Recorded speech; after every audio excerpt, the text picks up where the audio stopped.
Bonjour à tous, aujourd'hui la symétrie axiale. On parle de symétrie lorsque l'on va obtenir une image de quelque chose et axiale parce que cette image est obtenue par rapport à un axe.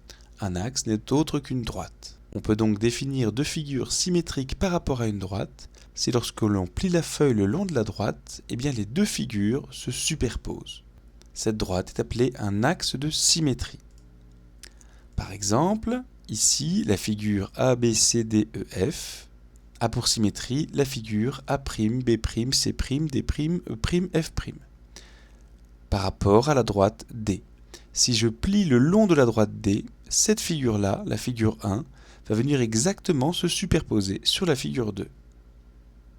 Ces deux figures sont symétriques par rapport à la droite. Pour faire le symétrique de la plupart des figures que l'on va rencontrer, usuelles, c'est-à-dire les plus courantes, on devra toujours partir du symétrique d'un point. On ne peut faire la symétrie d'une figure que point par point.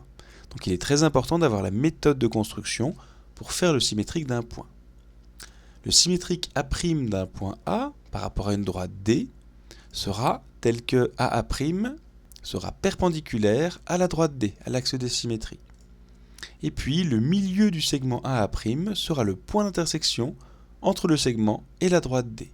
Grâce à cette définition, on va pouvoir comprendre la méthode de construction.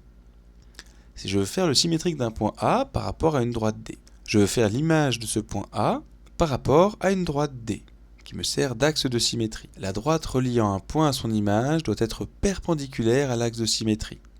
Donc je vais tout d'abord tracer la perpendiculaire à l'axe de symétrie, passant par le point dont je veux faire l'image. J'utilise mon équerre, je fais la perpendiculaire que je prolonge. Je nomme O le point d'intersection entre mes deux droites. Grâce à mon compas, je vais pouvoir reporter la distance AO de l'autre côté de l'axe de symétrie. L'intersection me donnera le point A'. Ainsi, j'obtiens bien le cas que je voulais, AA' est perpendiculaire à l'axe de symétrie et la distance AO est égale à la distance OA'. Le milieu du segment AA' est bien l'intersection entre mon segment et l'axe de symétrie. Pour faire le symétrique de n'importe quelle figure, on sera obligé de le faire point par point. Si on a compris la méthode pour faire le symétrique d'un point, on peut, même si ça prend du temps, faire le symétrique de n'importe quelle figure. Une remarque tout de même, les points qui sont sur la droite ont pour symétrique eux-mêmes. Par exemple, le symétrique ici du point O, qui se trouve sur l'axe de symétrie, ne sera autre que O lui-même. Si je plie le long de la droite, le point O ne bouge pas. La méthode de construction avec le compas est certes la plus précise, mais on peut également construire avec une règle et une équerre. Afin de bien visualiser ces deux méthodes de construction, laissez-moi maintenant vous faire la démonstration. À la règle et à l'équerre, si on a ici un point A dont on veut faire la symétrie par rapport à une droite D, on va commencer par placer l'équerre sur notre point et former la perpendiculaire avec notre axe de symétrie. On place la règle le long de l'équerre, on retire l'équerre et on peut tracer la droite perpendiculaire à D passant par le point A. On note par exemple I, le point d'intersection de cette droite avec l'axe de symétrie, et on reporte la longueur AI de l'autre côté de notre axe de symétrie grâce à la règle. Donc on mesure à l'œil nu la distance et on la reporte de l'autre côté. On a lu ici 5,5 cm par exemple, donc on va reporter 5,5 cm de l'autre côté. On place A', le symétrique de A, par rapport à la droite D. Voilà pour la construction avec équerre et règle. Ce n'est pas la plus précise car elle nous oblige à lire une mesure et elle est finalement assez longue car il faut tracer des perpendiculaires à chaque fois. Pour la construction, grâce au compas, la plus précise finalement. On veut faire ici le symétrique du point M par rapport à cette droite D.